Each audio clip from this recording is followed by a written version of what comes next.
Now, Rand Water has started reducing supply to defaulting municipalities in a bid to recover funds owed to it. The utility plans to cut 40% of water supply if the debt is not paid or a repayment plan is not agreed to. Merafong Municipality on the West Rand and Ngwathe Municipality in the Free State are among the defaulters. Rand Water spokesperson Makenosi Maroo joins us now for more on the story. Makenosi, it's great to see you as always. Thanks very much indeed for coming on to provide this kind of clarity. So tell us more about exactly how the defaulting happens. And what I mean by that is, how does it go on for so long that the utility is owed such a large amount of money? Good afternoon, Michelle, and it's good to be back, and good afternoon to your viewers. Michelle, we have been engaging municipalities that are owing Rand Water money. We had bilaterals, we used the intergovernmental relations forums, but we could not just cut water completely. You know that water is a human rights necessity. So we cannot just cut water completely. We just go back and forth, really trying to negotiate so that the municipality could come to the table or to the party. But it is not happening. Hence, we are issuing this communication. We are being proactive, and we are invoking the provisions of Section 4, Section 41 of the Intergovernmental Relations Forum Act. Yeah. I want to just go through some of the numbers here. Merafong Municipality on the West Rand owes 801 million. Ngwathe Municipality in the Free State, which includes the town of Parys, Vredefort, Helbron, owing 63 million rand. Is it a question of customers not paying, or is it a question of that money not making it to Rand Water? Can you explain to us how the payment process works? Is it directly from the customer, or is it from the municipality?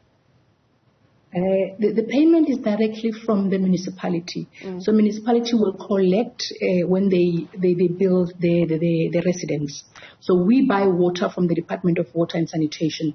We purify, then we supply municipalities. They, in turn, they have to pay us for supplying them with water in bulk. Right. So that's my question to you.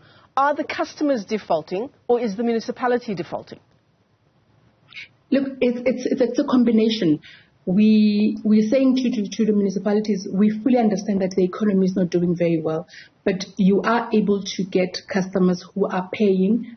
So with the little that you get, are you not able to prioritize Rand Water? Because as we're saying, water is a necessity, it's a basic human right. So we're saying prioritize Rand Water, fulfill your obligation, pay the little that you can pay.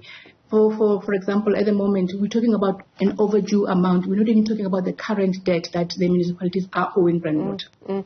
And it's also not taking into account the total outstanding debt from municipalities, right? That's eye-watering, excuse the pun, 3 billion rand? It is eye-watering, and excuse the pun also. It is. Hence, we're saying they need to come to the party. Also, it's important to mention that we don't get any funding from the national fiscus. So we really need municipalities to settle their debt. Yeah, and when we think about 3 billion rand, that's money essentially when we talk about utilities like Rand Water doing infrastructure management, doing maintenance, and we talk about the lack of maintenance. Those are the kinds of monies that can go to those kinds of expenses, right?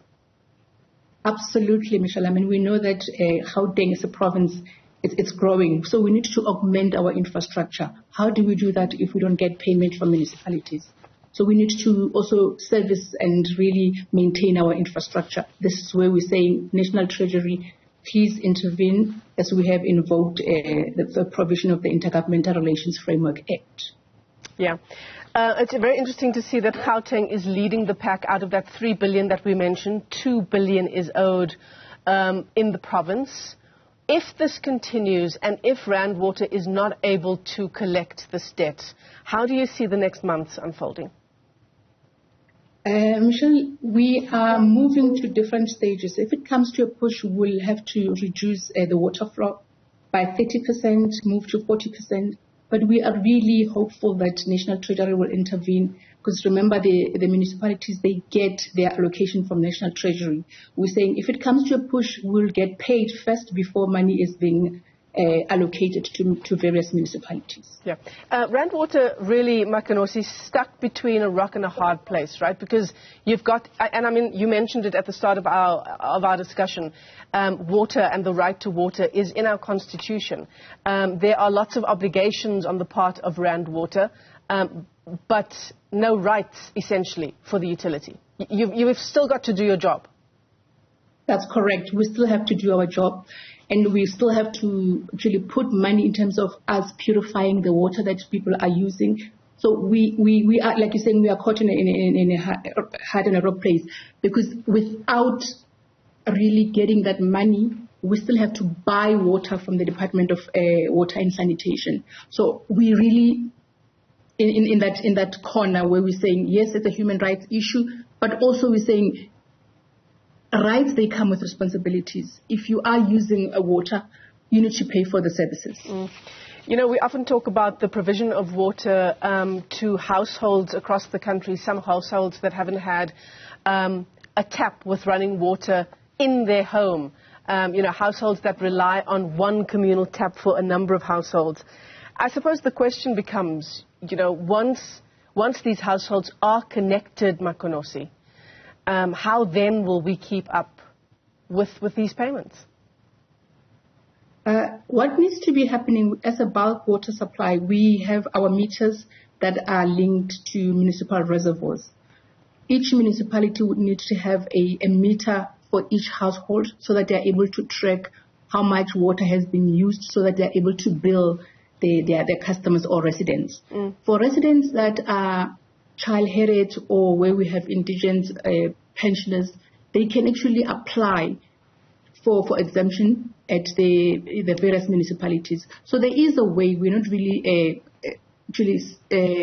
outlining other people or really saying to pensioners, you need to pay. You need to follow the process if you're not able to pay. But those who are able to pay, they need to pay for the services that they're using. Yeah, certainly. Makenosi Maroo is Rand Water's spokesperson. Thanks very much for joining us this afternoon. Rand Water has started now reducing supply to those defaulting municipalities.